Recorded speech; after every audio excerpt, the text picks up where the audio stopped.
Good morning. Good morning. Welcome to Good another morning. Monday on the Daily Huddle. And what a great day it is. We're excited to be here in Charleston, South Carolina. It's a little chilly this morning. It's not normal. But we're excited to be here talking to you guys. We talked to a lot of people about doubling their money. So my little quote of the day is what Will Rogers said years ago. He said, the fastest way to double your money, anybody know? Makes me a little nervous. Fold it in half and put it back in your pocket. There you go. Save your money.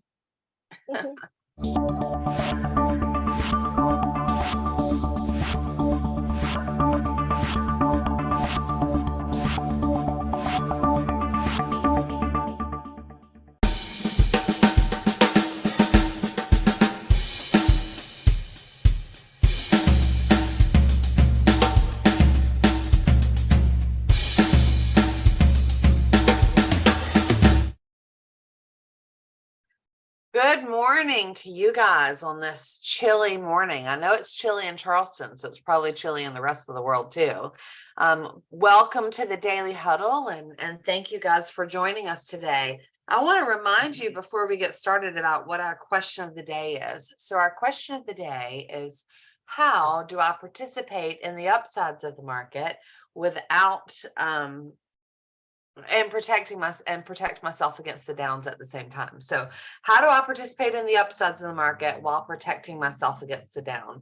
And it's a very, very big question. So we're excited to talk to you guys about that today. I'm Kimberly. If I haven't introduced myself, I don't think I did. So I am Kimberly Otey, and my husband Zack is on here too in his little square. And we're going to be your host today. We're going to talk you through this and explain how that works. But before we do, Zack, I think there's some questions.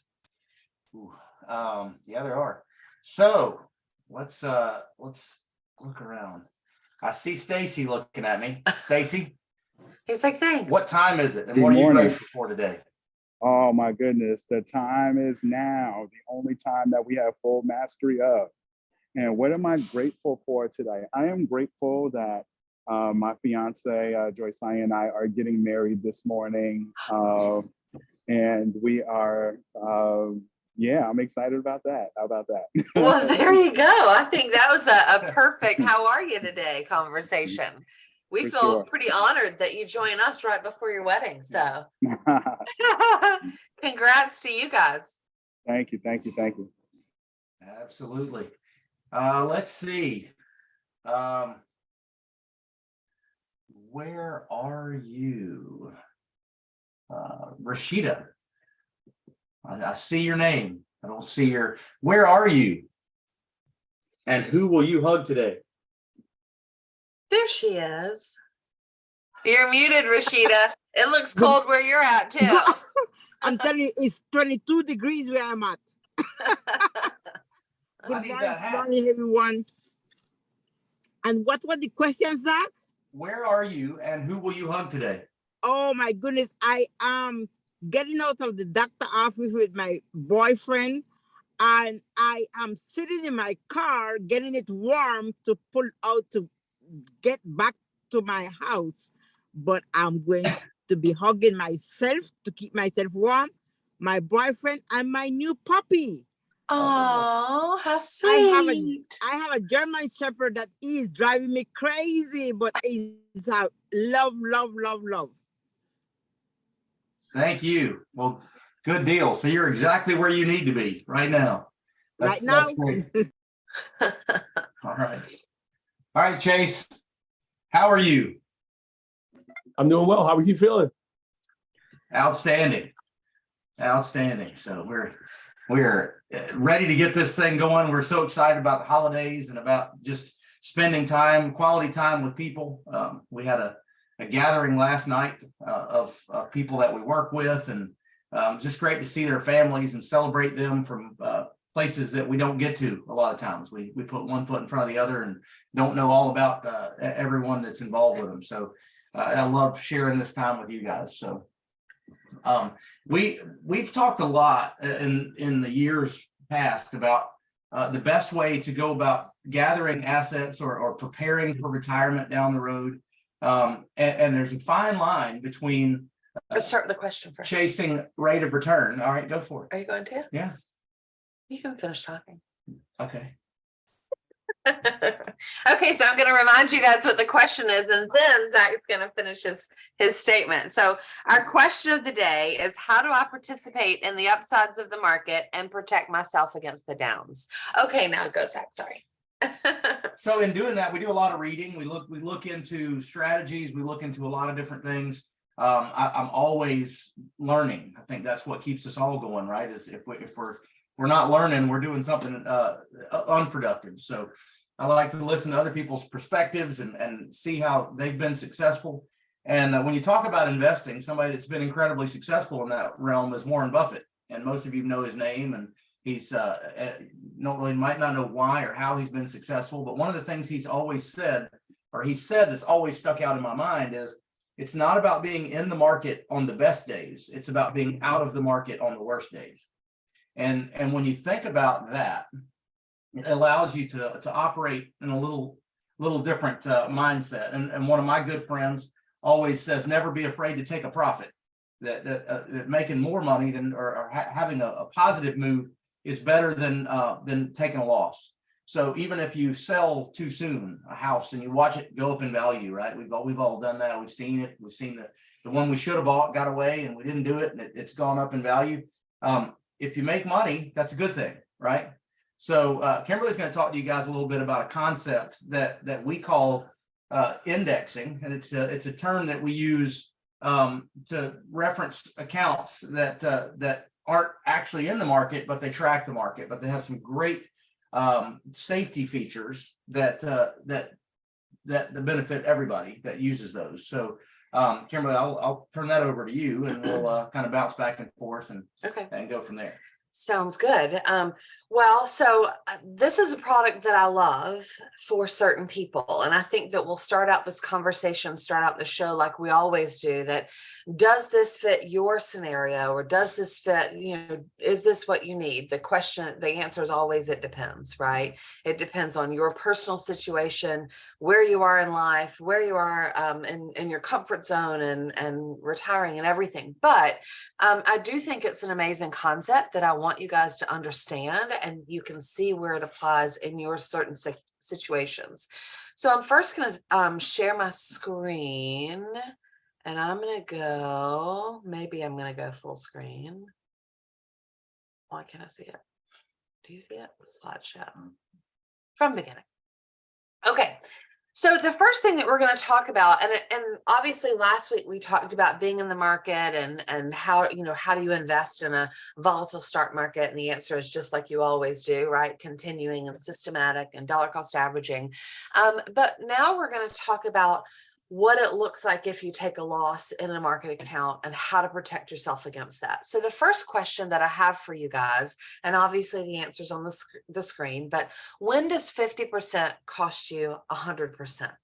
So for most of us, if we put $1,000 in the market and we lose 50%, we understand that we have $500 because we lost half of it, right? But in our minds, if you don't see it on paper, we say, well, how much, if you lose 50%, how much do you have to earn to get back to where you started? And most people's answers is 50%. Well, if I lost 50%, I have to earn 50%, and then I'm back at even and I can move forward.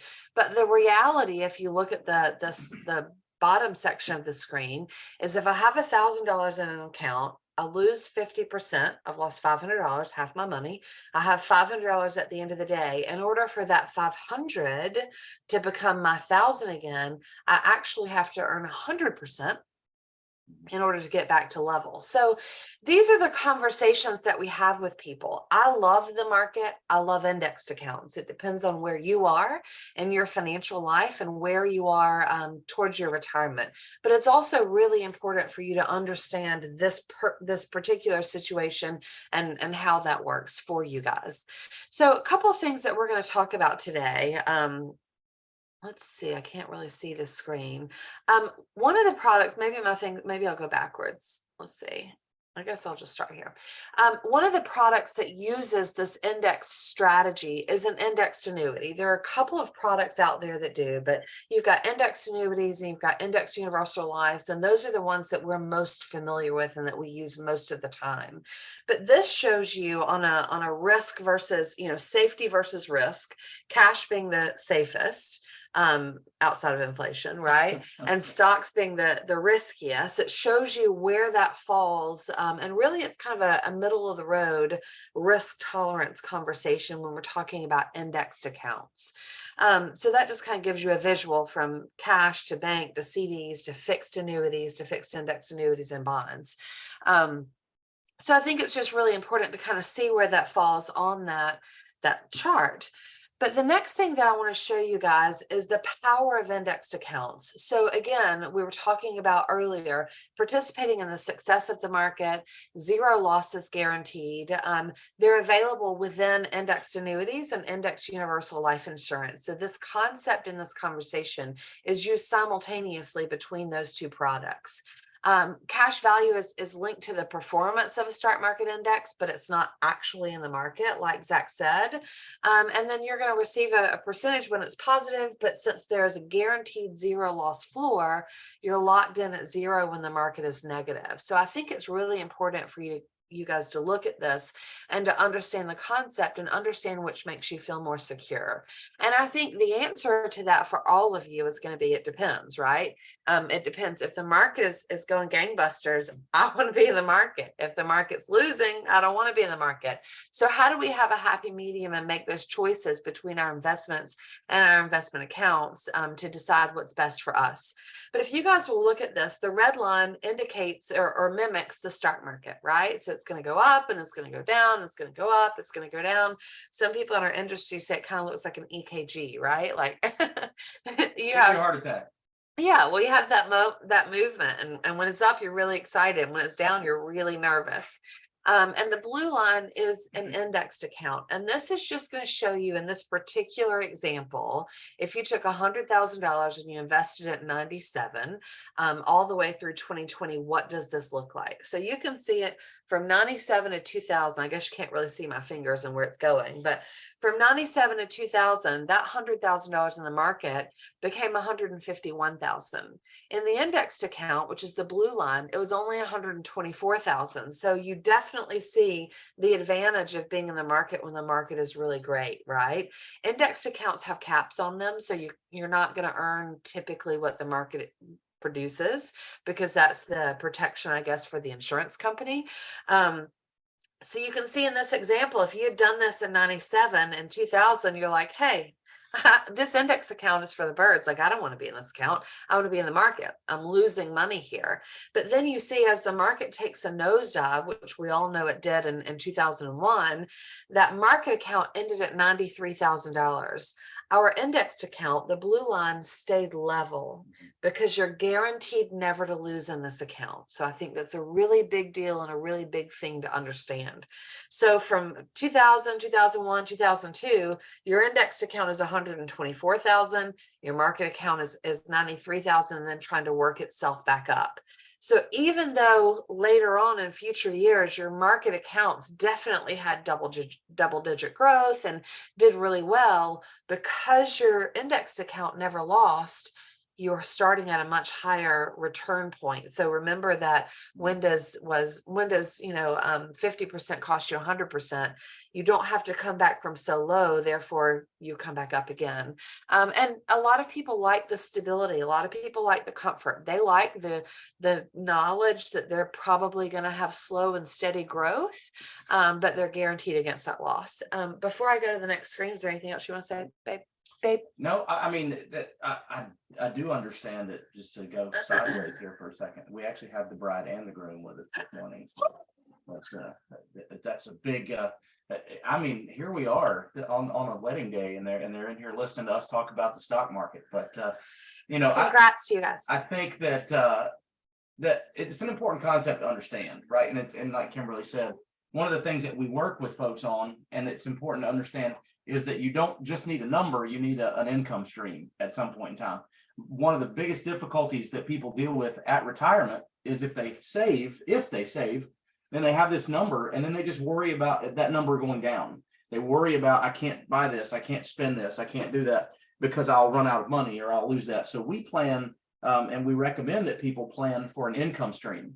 And that's another piece to this same type of account, is the income streams that can be produced and guaranteed from this that you won't outlive. So it's not a magic trick, like Kimberly said. You don't get all the tops the ride up with the market. When you get protection from risk, then that costs something. And that's basically the difference, is that the insurance company is actually giving you protection or guarantee against loss. So you don't get to go all the way to the top there. They've got to make some money in the deal there too. So, but it's a very, very good concept for folks to understand about a piece of their planning and their portfolio if they have that.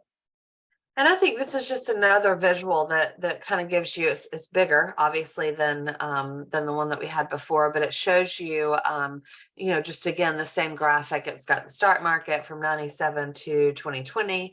And it shows you the difference in the indexed accounts and, obviously the market accounts. But I think it's really important.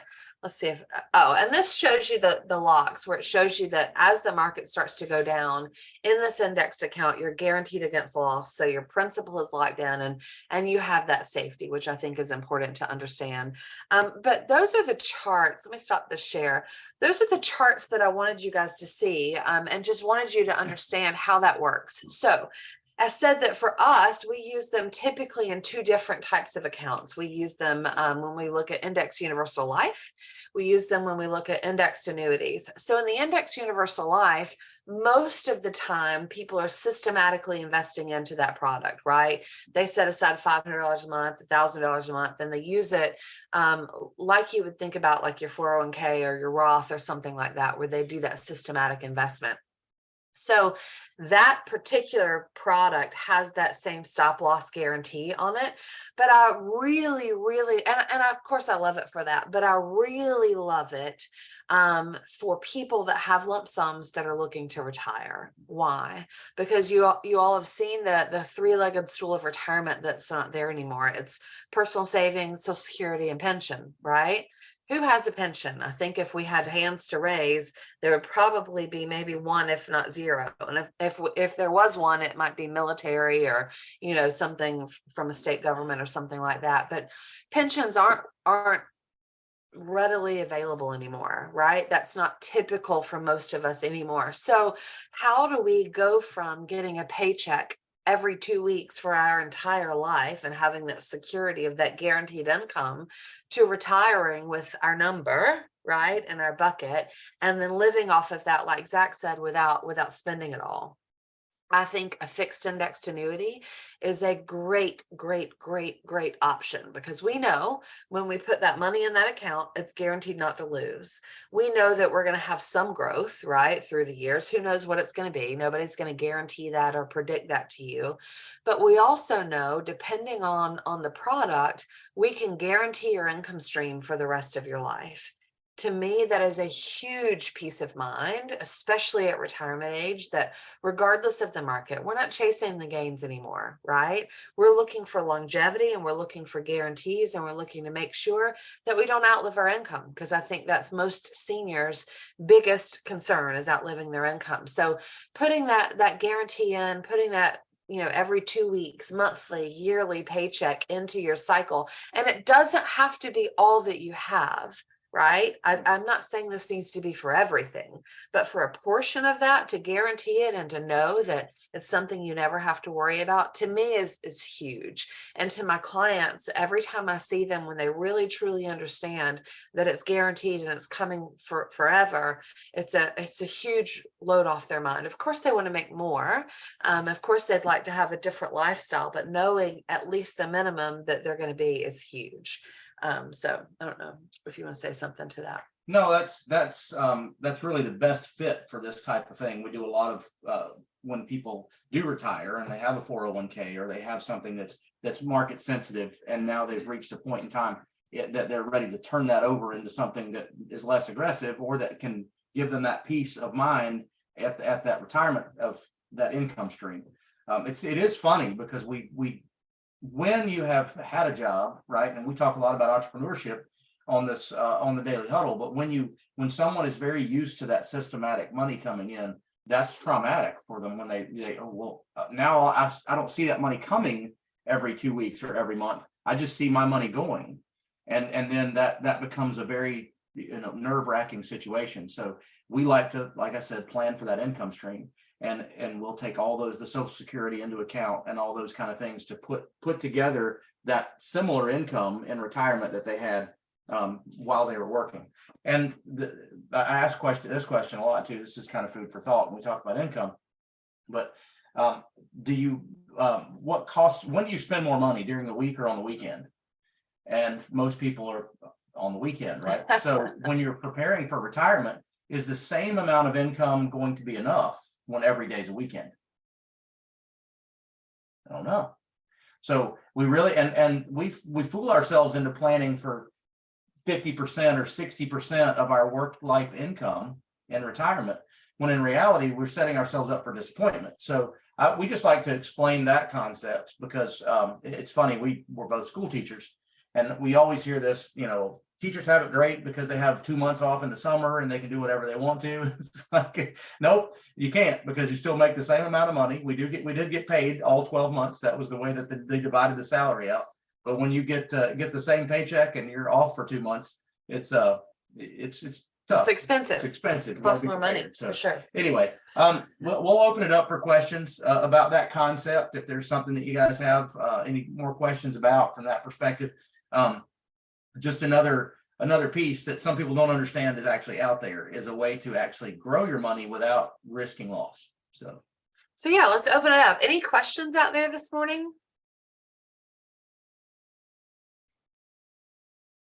Hey, Sorrel, what's your question? Yeah, Zack and Kimberly, is there any other way to participate in something like that other than the insurance products you mentioned? The annuity or the universal life? I think that's the way we're most familiar with.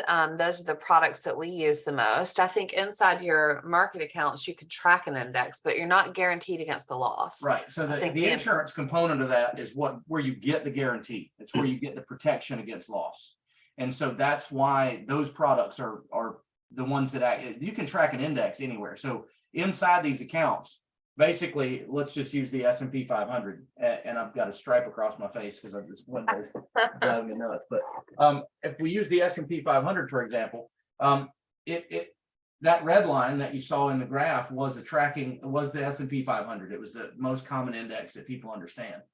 A lot of people will track an index inside their 401k or inside those accounts because it's cheaper, right? The fees are less if it's not being managed by someone that's having to they're just riding the market. So there's no real planning from a human perspective, but they would get all the ups and they would ride all the way down with that red. So the term indexing means just following an index. So you can have an indexed account, but you can't have the guarantees without having a company or an investment group of some sort backing those guarantees.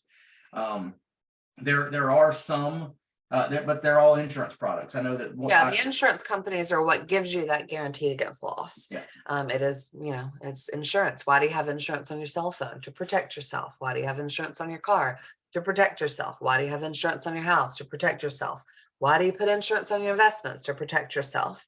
But insurance is that component. What I do like about the annuity side of the index annuity side is that there are no fees. There's no cost. So if you can add things, but if you just want to track the index and get that guarantee, then you're not going to pay like you would in a managed account or like you would in a brokerage account, a percentage every year or anything out of your assets. So truly, if your asset doesn't perform, it doesn't lose by taking out a fee. Whereas even in a down market, if you're with a brokerage or with a professional manager, they're going to take their fee, whatever that is, every year. And so sometimes that's a good thing for folks that have been in an account like that. 401ks have fees all built into them inside the accounts. Those you don't see them as much. But I do like that for a transition to retirement because the outflow of the fees goes away and the risk of loss goes away. So that's very good question, but no, to my knowledge, the guarantees are an insurance benefit. And in those annuities, that's the insurance you're buying, really, is the insurance against loss. You're not buying a life insurance policy, you're just buying those guarantees. So Just a quick follow-up on that. What are ETFs? I'm wondering if the two are related or not. So ETFs are exchange traded funds, and they're not related, right? yeah, I mean, inside some annuities, you can pick different things to track, right? So, and some of the insurance companies are getting really aggressive or creative, I guess, with putting in different things. So even inside that annuity contract, instead of just tracking one index, Just tracking the S&P you can 500. diversify and you can track other things. And some of those may have the ability to track an ETF and do those kind of things, because the investment strategy for those funds is different than just tracking but those are some of the things where you get into the fees, like I said, where you're going to have some costs for those accounts and riders and things like that. So, but great question. And you'll hear a lot of things going on in the market where people will use those terminologies, the ETFs or the index. And we've had folks that say, well, I already have index funds. Yep, you probably do already track an index, but you're not guaranteed against the loss. Ronald, I see your hands up. Oh, you're muted. We see you, but we can't hear you. Hey, got it. A quick question here, and I do have an index fund that I haven't really looked into it in a minute, but is there a cap in actually, I mean, some of this fund that you have a yearly cap set by IRS? Is there such thing on an index fund as far as caps set by how much you can contribute to it? So it depends on whether that's that the cap set by the IRS is part of qualified plans like 401ks, 403bs, IRAs, things that are governed by, that give you a tax benefit, right, or a write-off for them. So if you're just contributing cash outside of one of those types of investments, there is not a cap as to what you can put in. It's that, and even in the 401k, the deduction is really what you lose when you go over that point. So when you hit that $15,000 or whatever, if somebody's maxing out a percentage or a number for whatever their rules are. But in an indexed annuity, for example, like we're talking about, there lump sums you can put in, and there's no cap. I mean, if you want to put a lot of money in, you got to call the insurance company first and ask them, make sure it's okay, because they are going to guarantee that from loss, and so they want to ensure that. But no, the accounts we're talking about, there's not a cap that's regulated by the IRS as far as that goes. Great. Sometimes there are caps on what you can earn, and we'll just say that really briefly. So we talk about the market, and we obviously know the market can go way up and way down. The the insurance companies are going to cap your growth or your possibility to grow in your indexed accounts, because they also cap your loss. But those are specific conversations for specific investments. Like when we sit down to look at that, I think the important piece is to understand that it is possible to protect your lump sum and I guess monthly money too, depending on how you use it, against loss. And for most people, it fits somewhere in their portfolio, at least to give them some safety and some guarantee. It's not everything. And I don't know, and if you're really young, it's probably not for you, right? We're probably not talking about securing your money, because you've got time for that volatility and you've got time for that growth. But especially towards retirement age, I love that. Like, it's probably one of my most favorite for lump sum money and creating those pensions, because we're all used to paychecks, and we don't get paychecks anymore. When we retire, we got to make our own, right? So we don't want to run out. Any other questions before we wrap up for today? Nope. Awesome. All right. Well, Zack, Good, guys. Good work. Good work.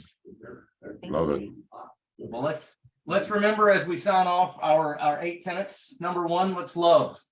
Let's laugh out loud. Have a good time. Stress less. Those first 3 always just remind me when I get off of this what I'm supposed to be doing here. Eat mostly plant-based. Take care of your body. You know, going into the holidays, we tend to make some bad choices about our food. So, give. That's, give of your time, give of yourself, and sleep. Get some rest. Move. I'm going to get up and move here in just a second, and then check yourself before you wreck yourself. Take a pause. Give yourself time to before you react. Especially over the holidays, right? When we have all of our family Family in in. the same room, and all the frustrations and the love all at the same time. So, well, happy Monday, guys, and Thank you for thanks joining us. and Excited to see you again next week. see you tomorrow on the Daily Huddle. Bye, guys. Thank you guys. all. Bye.